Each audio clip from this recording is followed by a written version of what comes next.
Tuscan orange grapefruit. My God, America is imploding.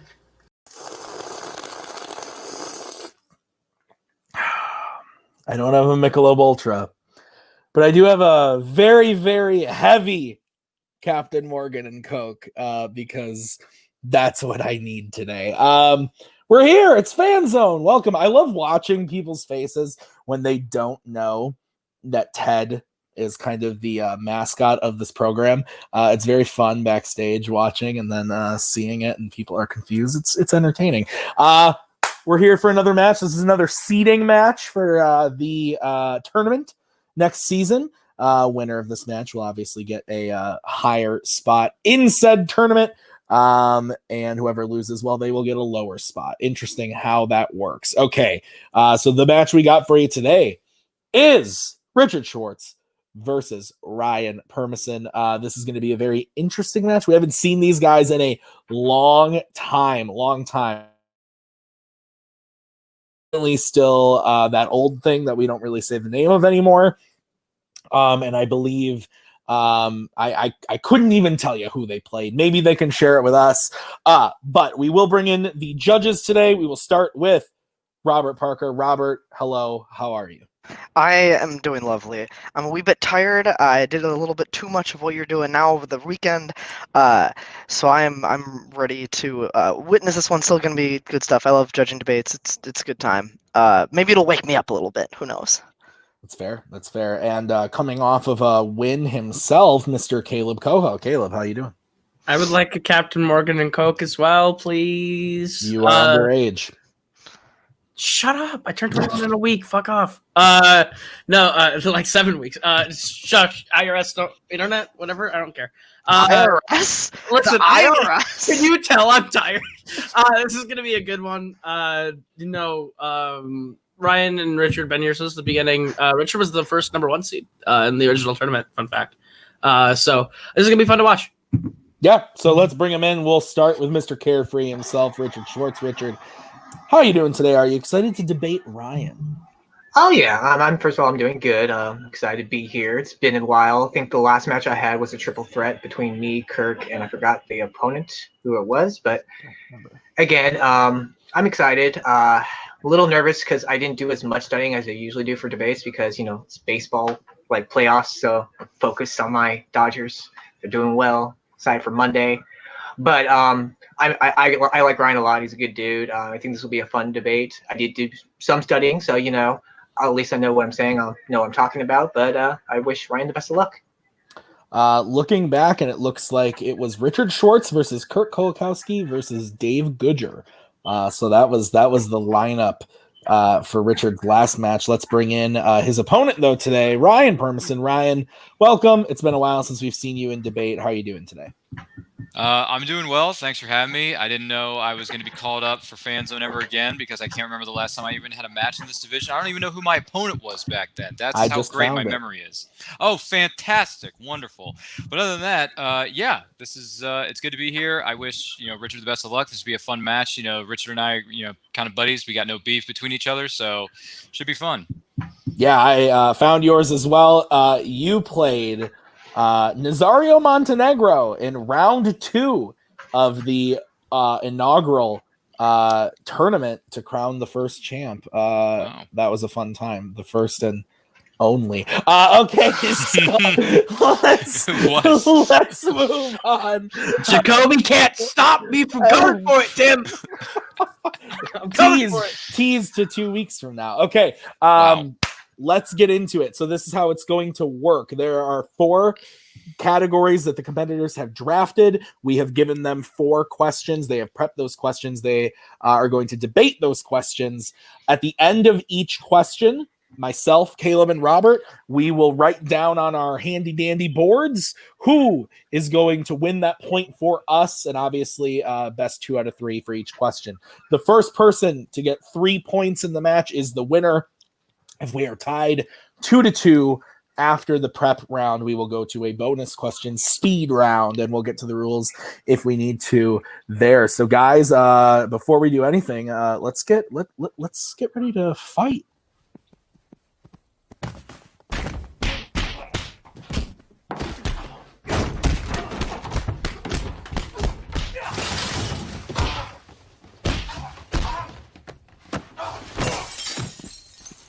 All right, guys. Here's how this is gonna go.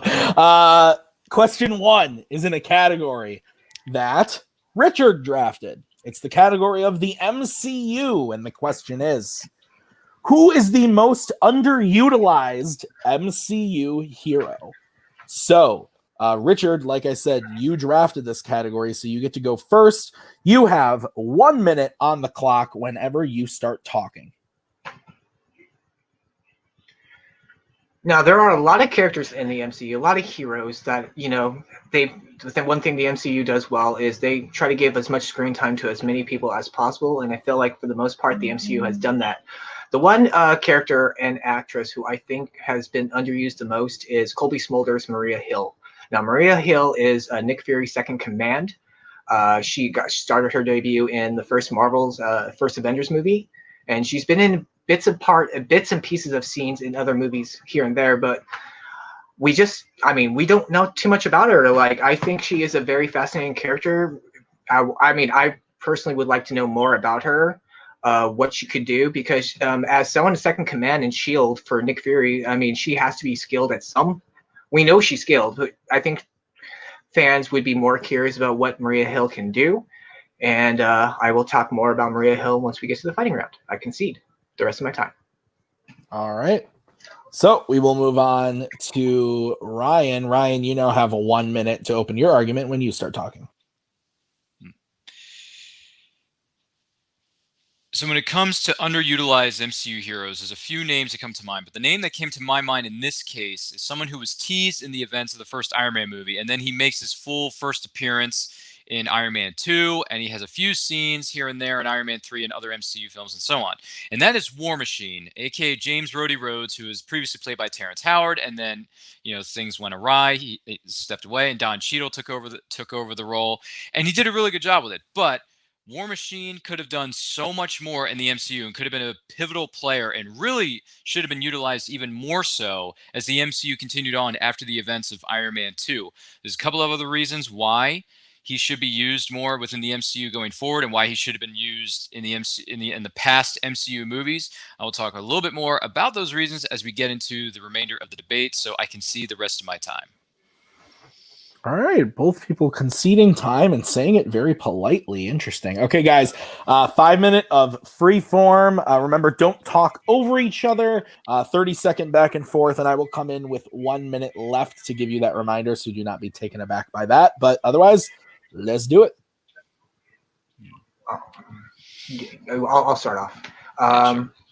Don Cheadle has not been underused. He's had significant number of moments in every movie he's been in. He was a huge factor in Iron Man 2. He had some memorable moments in Iron Man 3 with the Iron Patriot.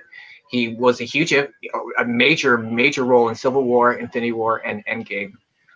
Colby Smulders, on the other hand, we just don't know much about her. And obviously, I think the only scenes she's ever been in, she's only had like maybe 1 or 2 lines. And I'm just curious to see what she could do. I mean, she is second command to Nick Fury. That means, obviously, a member of S.H.I.E.L.D. She has probably as good, if not better, than Black Widow. And, I think we know more about War Machine than we do with Maria Hill, and that makes Maria Hill the most unused. Well, when it comes to War Machine, yes, he definitely had a lot of significant scenes in Iron Man 2, Iron Man 3, and then he is sprinkled out throughout the rest of the MCU. Yes, he is. But they could have done so much more with him. I feel to a certain extent he was basically just to come in, to just pop his head in and say, "Hey guys, I'm still here," or do a few lines with Tony Stark as comic relief. He should have been not just so much more of a supporting role.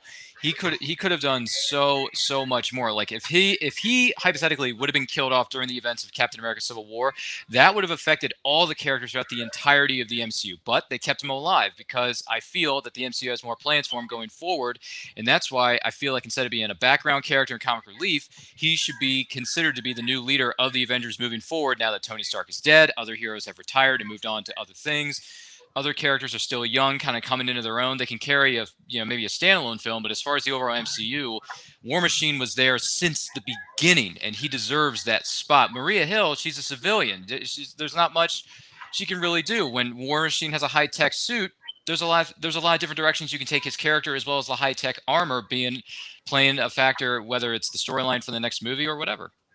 Well, when you're saying that, first of all, when you're saying that she's a civilian, she's a combat and shield agent. I mean, in your scenario, Batman is just a civilian. He doesn't have any powers.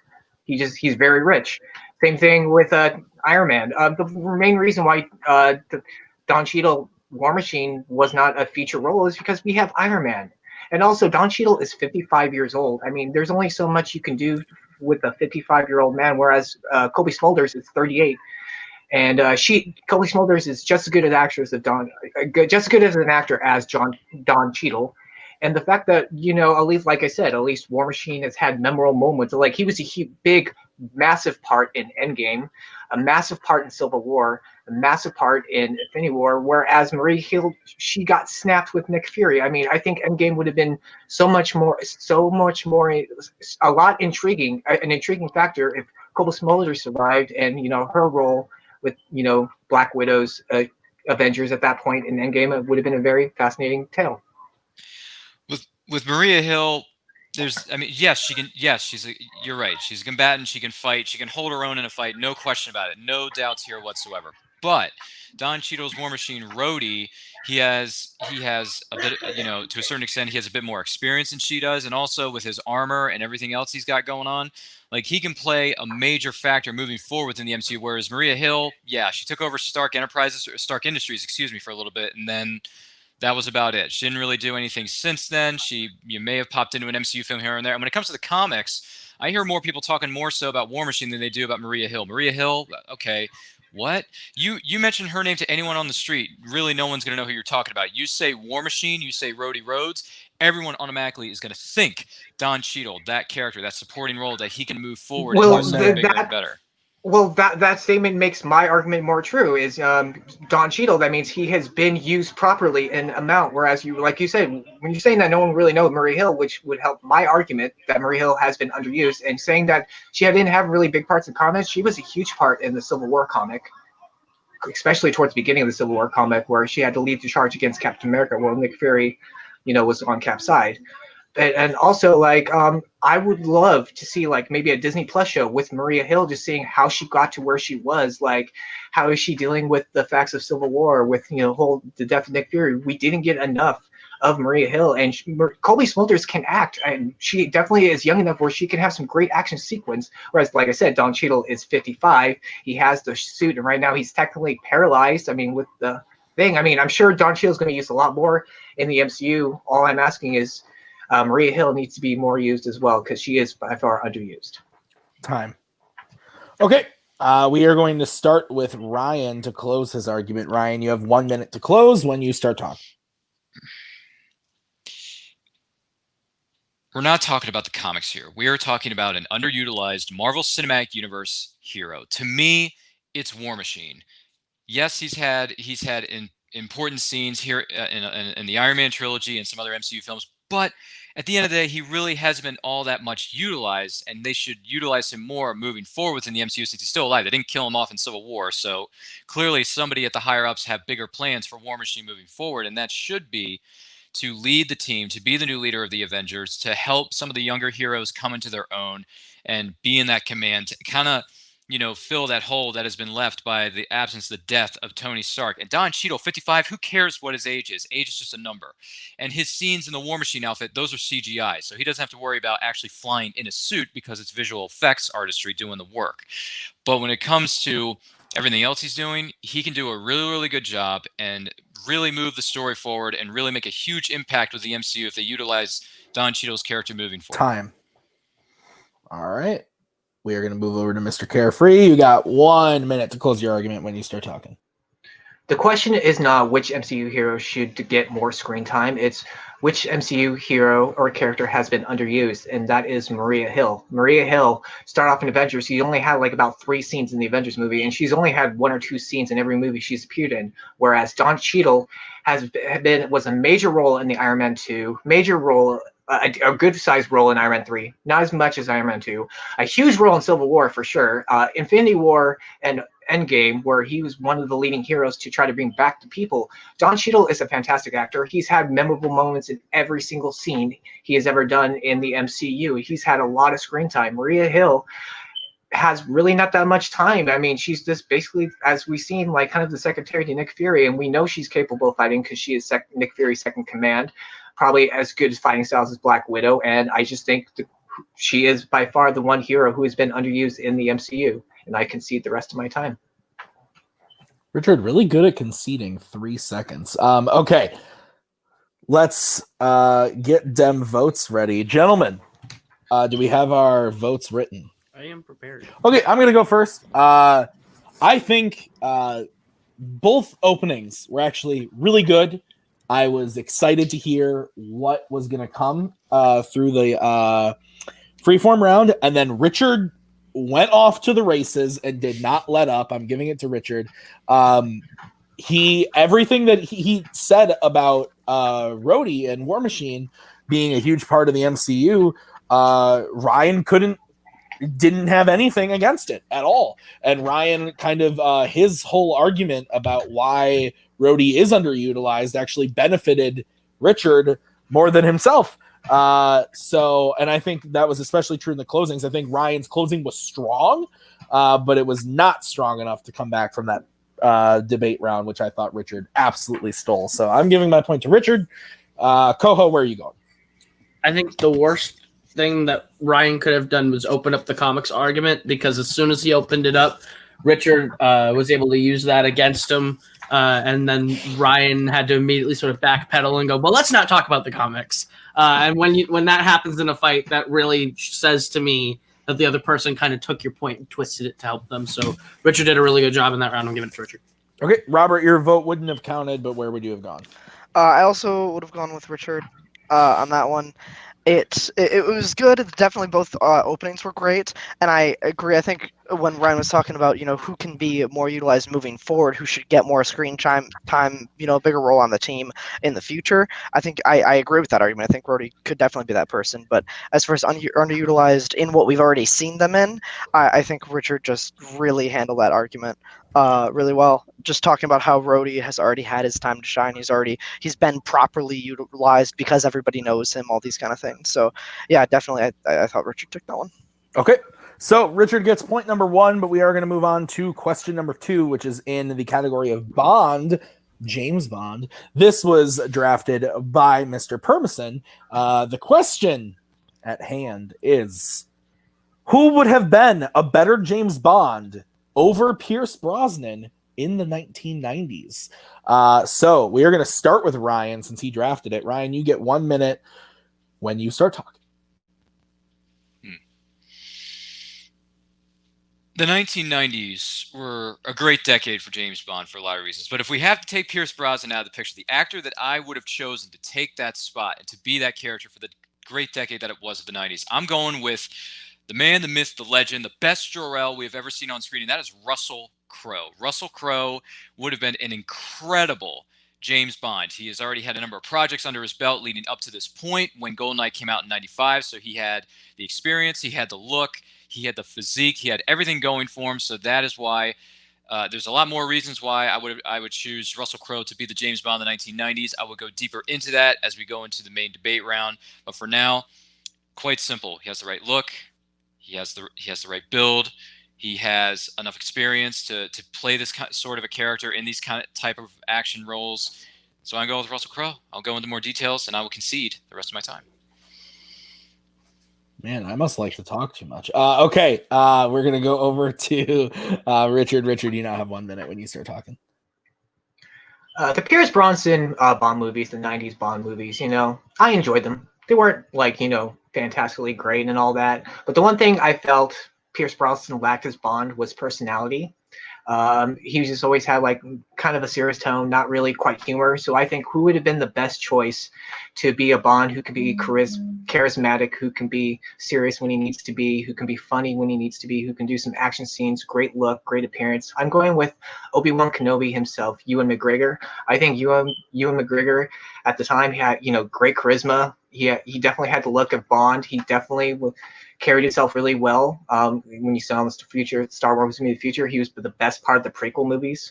He can definitely act. He can definitely carry his own. And I think he's just the best choice when it comes to who can play a Bond, who can have a serious look, the humor, the wit, and I will talk more about that later, and I concede the rest of my time. Richard has consistently done 57 seconds in each of his things, which I think is hilarious. All right, guys, 5 minutes. Ewan McGregor versus Russell Crowe. Let's see what happens. 5 minutes when one of you starts talking. All right, well, let's talk about Russell Crowe for a minute. Now, if these movies had come out in the 90s, 95 is when GoldenEye came out, right? Well, Russell Crowe would have been 31 years old, or in his 30s when this movie would have come out. So he had the perfect age, the perfect build, the perfect, stamina, whatever, to play this role. And also to have GoldenEye and The Quick and the Dead come out within the same year, that would have been a great 1-2 punch for Russell Crowe's career. It would have boosted his career big time, because Quick and the Dead, really, really good Western directed by Sam Raimi.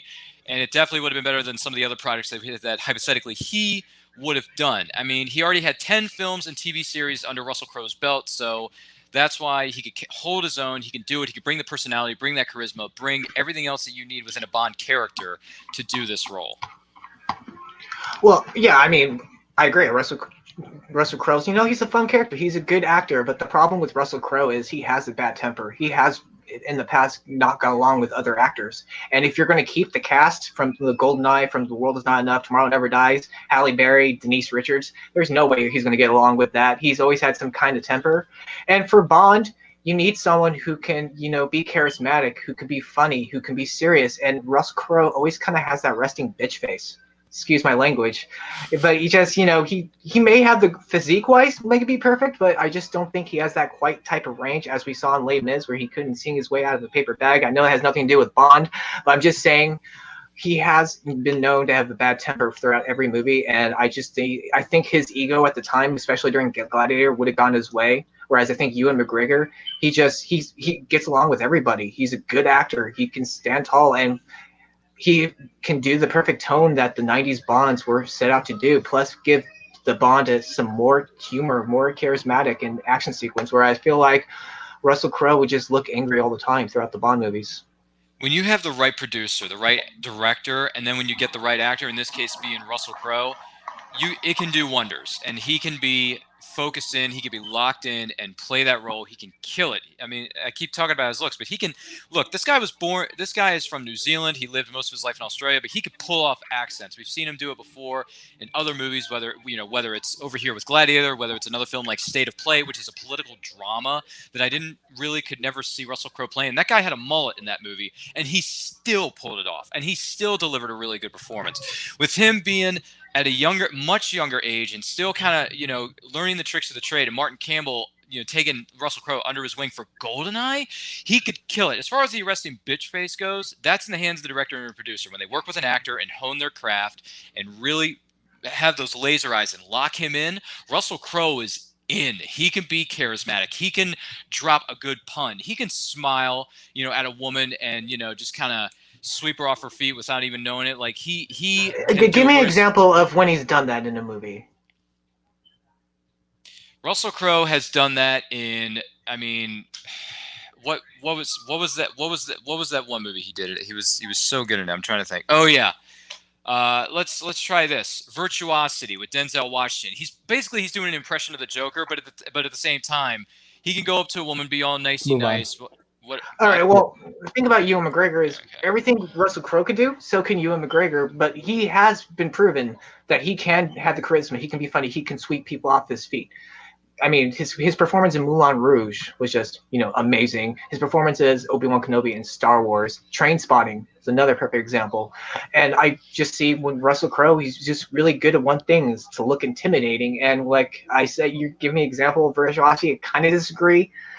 He didn't really have that kind of charisma that Bond is looking for. He may have some charisma like it was in Nice Guys, but it needs to be Bond charisma, not kind of like Bond needs to have certain kind of swagger that I just feel Russell Crowe does not have. Ewan McGregor is very likable, and that will definitely help in his performance as Bond. He's funny. He can do the action scenes as we saw in like Birds of Prey, the movie. He has the total package, where I feel like Russell Crowe, he's more comfortable with serious roles, and the 90s Bond films were just not that serious.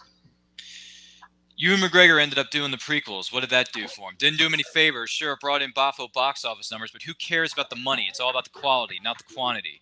So in this case, Russell Crowe, he was in The Quick and the Dead in '95. Great Western. Guy knows how to deliver. I mean, he was a bit of a quiet, reserved character, but then when it was time to draw his gun and lay down the law, he did it. If he can do it in The Quick and the Dead, he sure as heck can do it in GoldenEye as a suave British agent, whether it's, flirting with the women, putting his cards on the table, playing a mean card game, or anything else. He can take down the bad guys. Russell Crowe has got it in spades. Time.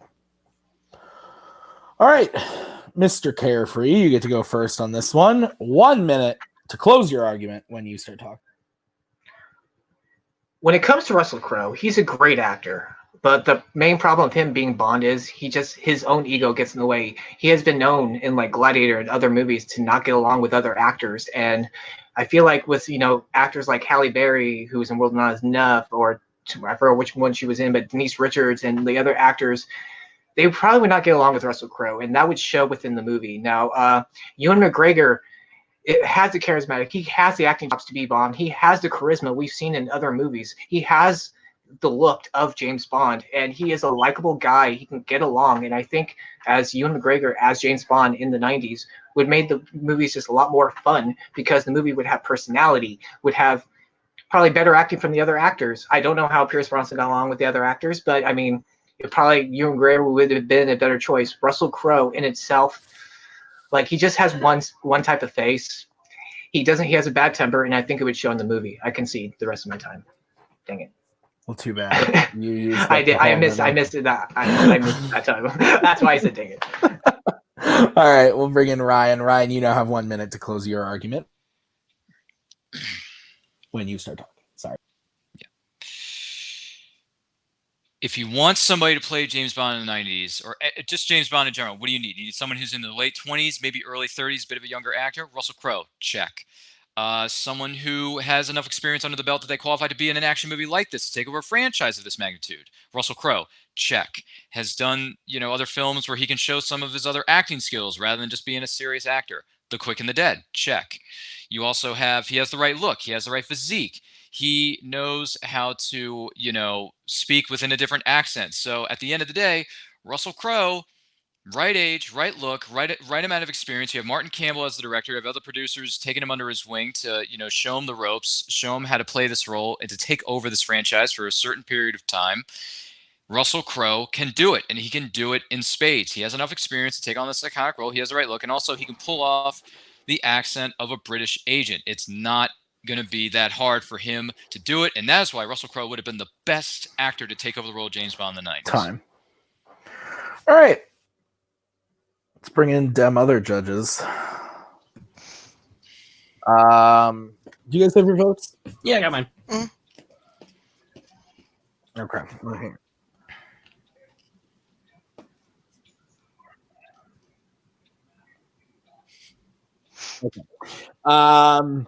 Koho, you get to go first. No, I'm sorry. I lied. You don't get to go first. Robert gets to go first. So that was an interesting argument. There was a lot of repeating themselves on both sides, like emphasizing the same point multiple different times. But in general, I ended up going with Ryan on this one.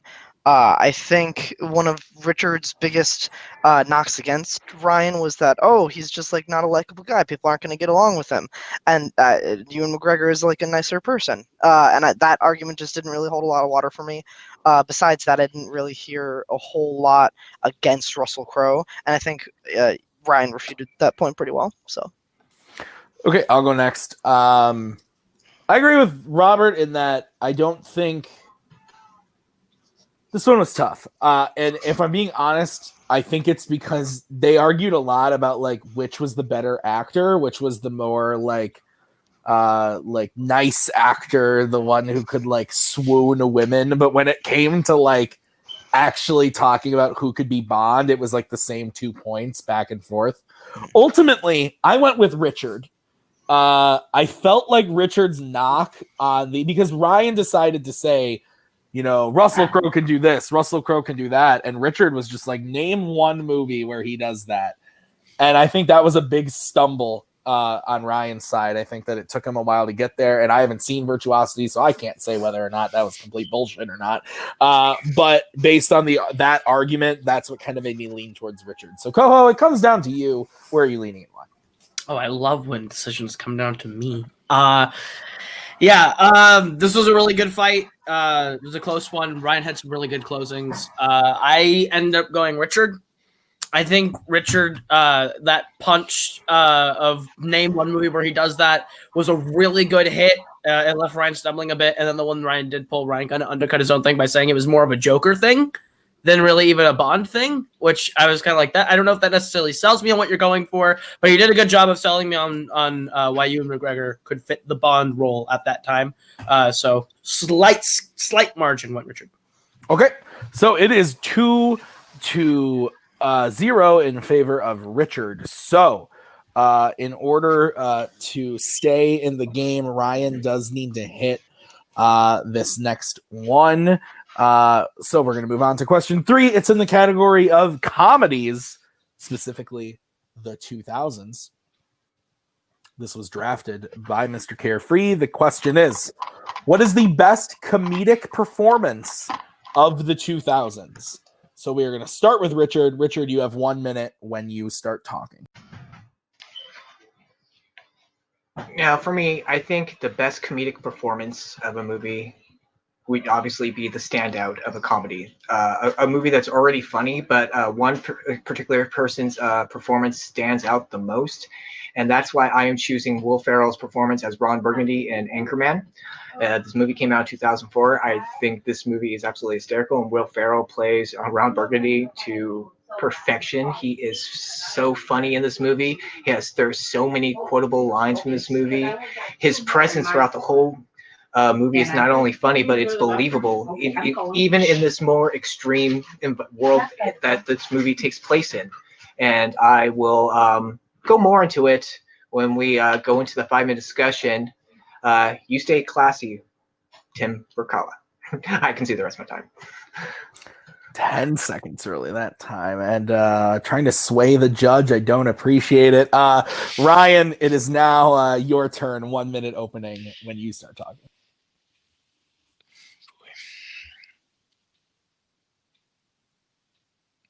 When it comes to comedic performances of the 2000s, I'm going to go in the direction of, strangely enough, I'm going to go with Will Ferrell, but in this case, I'm actually going to do it with his best performance he's ever given in a movie, period.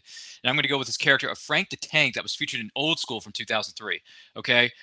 When he is with an ensemble cast and not the lead actor, Will Ferrell shines, and he does so well when he's around other people and it's a support, and he's a supporting character rather than the lead character of a movie. This case, he kills it. He absolutely kills it. Every time he's on screen in Old School, every line that comes out of his mouth is comedy gold. It works to his advantage, whereas if he's the lead actor in a film like Anchorman, it is to his disadvantage. It just doesn't work. It doesn't move the needle. It doesn't do really well. Todd Phillips directed him in this movie, and he directed the heck out of this. There's a couple other reasons. I'll go more into it as we go into the main portion of the debate. So with that being said, I'll concede the rest of my time. Conceding 2 seconds. You guys are nice gentlemen. Okay, Will Ferrell versus Will Ferrell. Let's do it. Okay. Well, first of all, I'm going to say Old School was not Will Ferrell's best performance. It was Harold Crick in Stranger Than Fiction. But the reason why I didn't choose that over I chose Ron Burgundy is because there wasn't as much comedy in Stranger Than Fiction and there wasn't as much comedy in Old School than there was in Anchorman. And I just think right now, Frank the Tank in Old School right now is kind of a forgettable movie. I mean, there's just not that many memorable moments. I think Will Ferrell's funniest moments in that movie was when he got drunk and streaked on the street and when he got hit by that dart. Those are the only 2 funny moments he is in that movie. Oh, please. Every time he's on screen, whether he's helping Mitch move in and he's telling him, do this, do that. And he's like, we should have a party. Like, yes, say yes. Yes. You know, put in the fraternity. Do this, do this, do this. Everything he does in that movie is pretty much all. And by the way, how many comedic films featuring Will Ferrell can say that they've won this many awards? 2003 Arterius Award nominated Old School for Best Casting for a Feature Film. 2003 MTV Movie Award nominated Old School for Best Comedic Performance for Will Ferrell. that year. Can Anchorman say the same thing? I don't think so. In 2012, Spike, the Guy's Choice Awards, gave Old School, it put it in its movie Hall of Fame. Did they do that for Anchorman? I don't think so. So there you go. When Will Ferrell's in a movie like that, an ensemble cast, it works. With Anchorman, he didn't get any gold or any kind of notoriety or awards or even nominations for that role. Well, first of all, awards really doesn't matter in anything. I mean, for the most part, awards are just a popularity contest to begin with. And first of all, in your movie, Will Ferrell, yeah, there is some funny moments, but there aren't really that many funny actors in this. In Old School, Luke Wilson is playing a freaking straight character. Vince Vaughn is playing a straight character, and Will Ferrell himself throughout the whole movie is just playing a straight character. Like, he's playing a character. You feel bad for Will Ferrell in that movie. You don't really laugh at him. He's always, the guy just be like, yeah, okay, taking orders from his wife. Whereas Anchorman, the cast is in itself an Anchorman, and it's over the top, but yet Will Ferrell in that movie is holding his own against Paul Rudd, he's hysterical in that movie. Steve Carell was so hysterical in that movie. Christina Applegate was really funny in that movie. Fred Willard was extremely funny, but Will Ferrell still stood out, even if it was the lead, because there's been movies where the lead kind of fell flat, like in Step Brothers, I think. I forgot. Oh my God, why am I blanking on this dude's name? But he's, John C. Reilly I think, was a funnier role in Step Brothers than Will Ferrell. But Will Ferrell was the funniest person. There are more memorable quotes in Anchorman, funny moments in Anchorman, than there is in Old School. I think in Old School, if you're picking a character who was funny, really funny throughout the movie, it was Blue. Blue was the more fascinating character over than Frank the Tank. Oh, please. Blue dies halfway through the movie, whereas Will Ferrell, he's in it for the entirety. And does his marriage break down in this movie? Yes, it does. And do you kind of feel bad for him? Yeah, but at the same time, you can't help but laugh because he's doing all these things wrong, but yet he continues to do them anyway. So he's being stupid about it and funny about it. And also, Vince Vaughn warned him at the beginning of the movie when he's getting married to his wife. He's like, "Hey man, don't do it. You need to be a single bachelor the rest of your life. Getting married. You see, I've been married for like X amount of years. I got all these babies. See the wife judging, watching, look at the baby. And by the way, Vince Vaughn's not playing a straight character. He's a funny guy in this movie. Mitch is the straight. Mitch, played by Luke Wilson. Yes, he's a straight guy. But Vince Vaughn and Will Ferrell together, it just works. And Will Ferrell, his comedic sensibilities are way so much more on par in this film than they are in Anchorman. Speaking of Vince Vaughn and Anchorman, Vince Vaughn's performance in Anchorman was also fantastic. And also, like I'm saying about Anchorman, is there way more funny moments that people remember. Milk was a bad choice. Stay classy, San Diego. His character performance when he's talking to Baxter, you believe he's actually talking and understanding what his dog is saying. Whereas Old School, I think National Lampoon Animal House did the fraternity thing better than Old School. Revenge of the Nerds sure as hell did it better. I mean, and it's a very forgettable movie now. Not many people talk about Old School anymore. People today are still talking about Anchorman. Can you give me a memorable quote from Old School? Seriously, like if it was really funny, you would be able to. I'm just saying. Yeah, whatever. I know. Anyway. As far as Frank the Tank in Old School, like, all right, like for instance, where he's walking by the door and the guys are asking him, "Hey, what do you do?" He's like, "You want a drink or something?" He's like, "No. I can't drink. My wife told me I can't drink tonight. We're going to Home Depot, maybe Bed Bath & Beyond. I don't know." That's funny. That is funny. And then finally he falls under the spell of the guy. And they're like, "All right, I'll do one." And then throw it up again. Once it hits your lips, it's so good. This was this generation's version of Animal House, and Old School did it really, really, really well. Heck of a lot better than Anchorman, because I don't hear anybody on the street talking about Anchorman. People are still quoting Old School like it just that is came out completely yesterday. wrong. I want you to fact check that 100%. Time. All right. Ryan, you need to go first. 1 minute when you start talking. Best comedic performance of the 2000s, Frank the Tank, Old School, Will Ferrell, 2003. Why? Because when he works with a cast and he's not the lead actor in a movie, he does well. It plays to his strengths. The director, Todd Phillips, of this movie of Old School, really used his skills to the best of his ability. His comedic sensibilities and his talent in this movie for Will Ferrell and Old School were so good that people are still talking about it to this day. Old School is more rewatchable than Anchorman. He starts to shine with his one-liners in this movie. And also, this movie got Old School itself, best casting in a feature film. Nominated Will Ferrell for best comedic performance that year for Old School. 2012, Spike Guy's Choice Awards for Guy Movie Hall of Fame. Old School. Have they ever done that for Anchorman and the stuff that Will Ferrell and his fellow castmates did in that movie? No, they didn't. No one talks about it. It's not in the record books. It's not on paper. So in this case, Frank the Tank, Old School, quotable, memorable character, best comedic performance of the 2000s, played by Will Ferrell. Time. All right. Richard, we're going to move on to you for your closing. 1 minute when you start talking. It's easy to be funny when no one else in the movie is being funny, where everyone else is kind of playing the straight character. So yes, Old School has 1 or 2 funny moments. But when everyone is funny in a movie, who is over the top funny, who has to fight for an opportunity to have memorable lines, and not only does Will Ferrell as Ron Burgundy stand out as probably the funniest person in Anchorman, but he has so many memorable quotes throughout the movie. No one is talking about Old School. I don't know what Ryan was talking about in that sense. People are still quoting Anchorman to this day. People are still saying, "You stay classy, San Diego. Milk was a bad choice. Go F yourself, San Diego." San Diego, in translation, a whale's vagina. His performance, he is so funny in this movie. He is also so believable in this unbelievable world he's in. We believe he's talking to Baxter. We believe he is an Anchorman. We believe in what he is saying. Whereas Old School, there have been movies that have done that genre better, and Old School has been forgotten to this day. Time. Okie dokie, artichokey. Let's bring in them judges.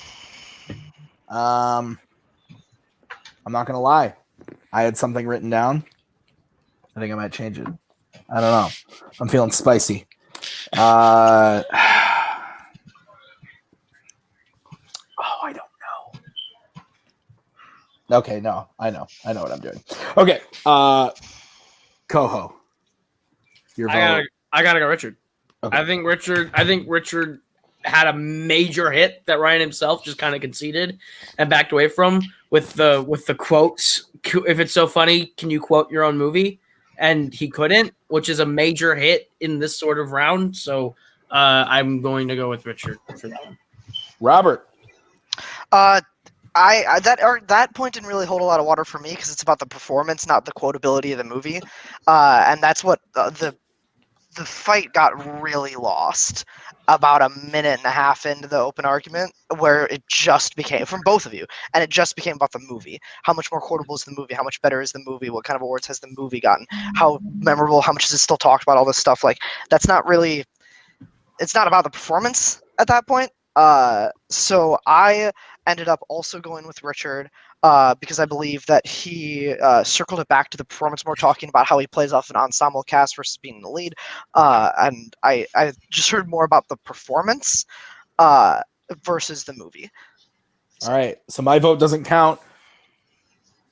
I also would have gone Richard. I was going to go Ryan until the closing. And then the closing of Richard bringing it, like Robert said, it was a lot about the movie, how quotable the movie is, how funny the quotes are in the movie. But what ultimately won me over to Richard was, at the end of the day, Richard brought it back to being about the performance, saying he makes you believe he's talking to Baxter. He makes you believe about San Diego. He makes you do all of those things. So ultimately, that is what made me move back over to Richard, because I agree with Robert. I think it was a lot of semantics talk about the movie. And honestly, if we were talking about like best or underrated performance, I probably would have gone with Ryan, but just best performance overall, I think Richard won me. So with that, your winner by way of knockout is Richard Schwartz.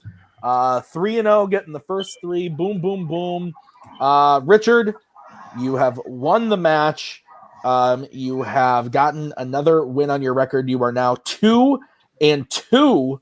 How are you feeling about your match today? I'm feeling great. First of all, I want to say great job to Ryan. Like he put up a fight. No, seriously. Like I was hoping, like, it just barely that I was going 3-0, because I would have probably lost the question 4. Not gonna lie, because like he picked a great choice for question 4, and I had somewhat of an argument. I just don't think it would have been as strong as Ryan's argument would have been. But I'm happy I did this. I'm happy I won, but it could have gone either way. I mean, Ryan had some great arguments across the board from every single round, and I didn't know who was going to win any round. So I just want to say congrats to Ryan that you played a hell of a game. This 3-0 does not reflect this match. Yeah. So Richard, this does mean that, like I said, you are now 2-2. Your rank will probably go up a few notches. You were ranked 14. So now you're going to be for sure in our tournament starting next season. Is there anybody on the Fanzone roster that you know of that you haven't played that you might want to meet up with in the tournament? It doesn't really matter because I don't underestimate any opponent. Anyone who competes in debate is probably as good as me, if not better. So I always put myself in any match that I am the underdog. So it doesn't matter who I face because I'm always going to think of me as the underdog. So that just makes me work twice as hard. And I'm excited to play whoever. I like everyone. That's fair. You are one of the nicest people I've ever met. Speaking as another nicest person I've ever met, we've got Ryan. Ryan, the match did not go your way today, but like Richard said, I think you did have some really good arguments in there. How are you feeling about the match? It's fine. And first off, congratulations to Richard on his win. Good job. Three round knockout. You don't hear that every day of the week or twice on Sunday for that matter. So good on you, good sir. Other than that, I was here for 2 minutes and I got myself beat. So whatever, it happens. But move on. This league wasn't on my radar at all until someone called me here like, hey, we need you for a match. I'm like, oh, really? This is still a thing. I'm in this thing? All right, interesting. All right, let's see how this goes. But I got other things to get my focus on. So Fanzone, wish you guys the best, but I got my eyes on something else. Okay, all right. Yeah. Well, with that, we're gonna move over to the judges. Robert, final thoughts on the match? It was a good match. Richard did great. Ryan did good as well. Definitely. A couple of them were pretty close, a couple of them not so much. So that's what you want to see. It's a fun debate. These two nice guys conceding time. Also, the ARP did nominate Anchorman for Best Movie for Grown-Ups Who Refuse to Grow Up. So important fact check there. Is that a real thing, or are you making fun of people who like Anchorman? No, that's a real thing. Oh, wow. And also had some MTV Movie Awards as well. But this is a fun little bit debate. Koho, your thoughts? Both these guys debated really well, even if the score doesn't really reflect how close it was. I think that both these guys are really good at this. Richard had a lot of really, really, really strong formatics points that he made. He does a lot of things in his debate that, as a judge, you want to do and want to see. And Ryan was really, really, really good at bringing a lot of supporting information to his arguments, which is also something you want to see a lot as a judge. So both these guys did a lot of things that I really appreciated seeing that not a lot of debaters really do. So both these guys did a great job today. Awesome. All right. Well, that's going to do it for us today at Fanzone. Not next week. I'm sorry. I still don't have this under control. 2 weeks. 2 weeks from now, Koho is back in the player's chair against Jacoby Bancroft in a #1 contenders match. Winner of that match will go on to face yours truly in the final title match of the season before we get into the tournament. So there ain't going to be no rematch, Jacoby. There ain't going to be no rematch. I get it. Okay, so guys, thank you so much for watching this episode. We will see you in 2 weeks with another match. Grab a Michelob Ultra. Take care. Kiss your loved ones. Bye.